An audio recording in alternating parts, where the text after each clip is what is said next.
Hola, ¿qué tal? Buenos días o buenas tardes a todos los que están escuchando esta ponencia, esta grabación. Quiero enviar un saludo grande a mis amigos y colegas del Forensic Criminology Institute, también a el Consejo Certificador de Psicología Forense y a mis colegas de Ciencia Aplicada. Yo soy el doctor Leonardo González Torres, estoy en el Instituto Iberoamericano de Estudios para la Paz, trabajando como psicólogo y como antropólogo.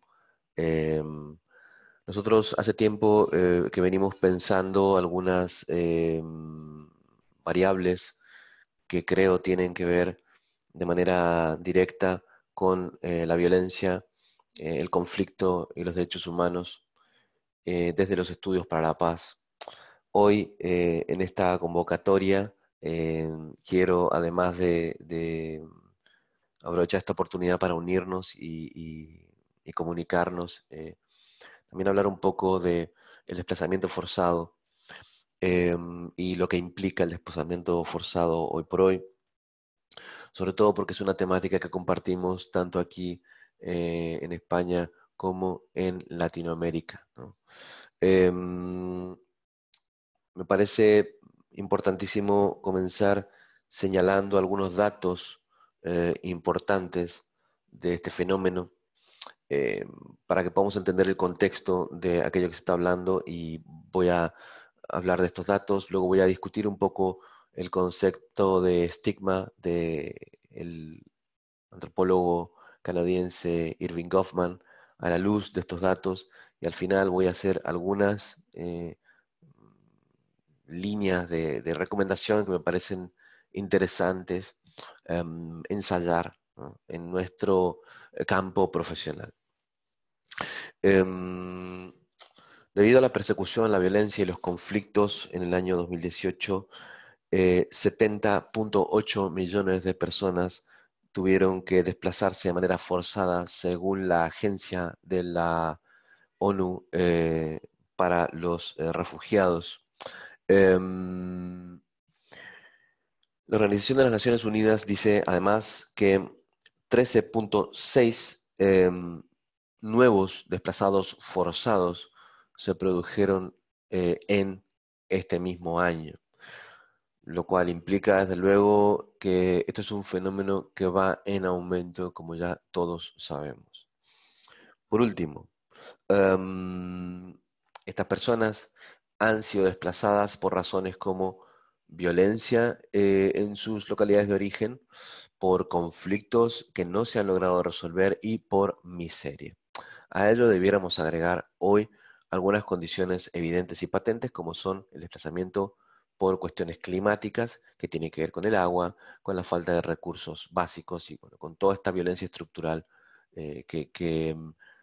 digamos, que rodea y que enmarca la vida de estas personas que luego tienen que desplazarse forzadamente. Estamos en un enorme problema y de cara a un enorme problema futuro en relación al desplazamiento forzado. Pero lo que me interesa tocar hoy tiene que ver con otro problema, que es el problema digamos, del post-desplazamiento, o que ocurre en ese momento post-desplazamiento, y que tiene que ver con la estigmatización y la violencia que sufren los refugiados o los desplazados y que implica obviamente una revictimización. Volviendo a Goffman, porque sí es muy importante que volvamos a pensadores que nos permitan articular los problemas nuevos. Y este antropólogo, sociólogo canadiense, uno de los más importantes dentro de la antropología crítica actual, se dedicó a trabajar muchísimo sobre enfermedad mental y sobre cómo los pacientes que tenían algún trastorno mental eran sistemáticamente estigmatizados por la sociedad, ¿no? Y el concepto de estigma es interesante porque para Goffman el estigma es algo que alguien tiene y que da cuenta de un fallo social o una vergüenza social. Es decir, es algo a esconder. Son signos de algo malo, considerado malo, obviamente, desde una cultura que ha construido este signo como algo malo. Por ejemplo, puede que un estigma sea una deformidad física. Entonces, eh, en este caso, esto implica toda una serie de operaciones sociales sobre ese estigma, ¿no? El hecho de que, por ejemplo, esta persona muchas veces si tiene un problema en la mano tenga que esconder la mano, usar maquillaje, usar una prótesis solo para que se vea que no tiene esta mano así y demás, ¿no? Cosas que durante toda la historia han servido a toda una tecnología del enmascaramiento de los estigmas, ¿no? Pero también hay estigmas psicológicos, ¿no? Un problema mental, una dificultad para ejercer alguna función básica como hablar, escuchar y demás. También son fenómenos construidos socialmente. O sea, realmente la palabra discapacidad es un ejemplo de cómo se estigmatiza a estas personas. Por ejemplo, llamando discapacitado a quien no escucha y no a la sociedad que es incapaz de incluir al discapacitado, ¿no? Desde esta lógica, ¿no? Em, Hay estigmas, digamos, en este caso económicos, políticos, y uno de ellos tiene que ver con la pobreza. Y Adela Cortina, la filósofa española, ha hablado ya de la aporofobia, ¿no? Y del temor o el odio al pobre, ¿no? Se estigmatiza a los desplazados forzados de una manera sistemática, revictimizándolos y aislándolos, ¿no? Esta estigmatización que sufren em, tiene que ver con que llegan a las sociedades necesitados de apoyo y en un mundo que valora a las personas desde un único criterio económico y obviamente neoliberal, los desplazados son vistos como una carga más que como seres humanos. Em, es muy importante, por tanto, que en nuestro papel de psicólogos, de profesionales o de antropólogos em, podamos tener en cuenta que vamos a tener que acercarnos a este fenómeno cada vez más. Pero también es muy importante tener en cuenta que podemos articular en nuestra profesión algunas herramientas que creo nos pueden servir para visibilizar eh, este tipo de problemas, em, para intervenir en este tipo de problemas de manera adecuada, y también para hacer comunidad con otros colegas eh, en relación a estos problemas y, pues, dado que es nuestra función, aplicar los datos que nos brinda la ciencia para contribuir a el bienestar de las personas de nuestra sociedad. ¿Es causa o es efecto entonces la estigmatización de estas personas? Yo lo que quisiera señalar es que con la estigmatización lo que se produce es una revictimización y que, por tanto, tenemos que judicializar la violencia. No es suficiente con que hablemos de esto, con que creamos que los fenómenos de discriminación y de vulnerabilidad que viven estas personas es una situación social que toca vivir por el mundo en el que estamos. Es importante tomar las herramientas que nos brinda la ley para judicializar la violencia que viven. Es la única forma de cambiar los fenómenos de violencia estructural, ¿no? Recordemos que la violencia estructural tiene que ver precisamente con la ley, con el establishment, para poder ir generando, ¿no?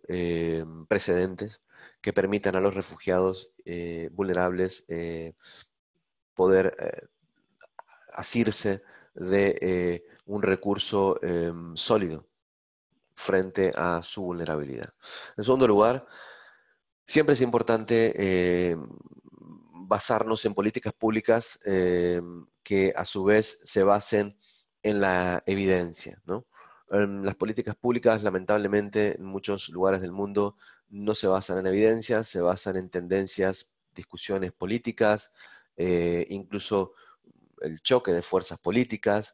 Lo hemos visto últimamente a partir de cruzadas populistas que no tienen en cuenta datos muy sólidos con respecto a la migración en muchos países del mundo. Entonces, la ciencia es la herramienta. La ciencia es la herramienta que nos va a permitir mm, cortar, por así decirlo, el velo que produce este interjuego político y este interjuego económico, corporativo, que muchas veces hace que aunque sepamos dónde tienen que ir los recursos, no lleguen ahí. Entonces, políticas públicas basadas en evidencia es algo importante, pero además es algo difícil de conseguir. Nosotros como profesionales deberemos actuar de una manera muy, muy, muy sólida para denunciar el incumplimiento, promover que se utilicen políticas públicas basadas en evidencia y, por supuesto, participar en estas empresas de construcción de las políticas públicas que son, desde luego, una construcción social, ¿no? Y, por último, competencia profesional crítica. Deberemos ser hoy por hoy en el mundo de la post-verdad, ¿no es cierto? En el mundo de la mass media, eh, no solamente muy responsables a la hora de manejar nuestros datos, sino además muy responsables a la hora de pensar y discutir estos datos. Y la luz que creo nos puede guiar es la ética profesional, mm, con la cual vamos a tener que leer estos datos, ¿no? Y los datos leídos desde la ética profesional eh, son la base de cualquier profesional sólido, eficaz y útil a su sociedad. Em, Quiero también permanecer en contacto con quienes me escuchan y con esta comunidad, de manera que aquí están nuestros datos en España y el mail para quien quiera conectar con nosotros y también para quien quiera formarse con nosotros en el diplomado en Estudios e Intervención para la Paz, que comienza en mayo. Estoy muy contento de poder hablar con vosotros, de tener este espacio, de comunicarme con mis amigos y mis colegas y les deseo una excelente jornada.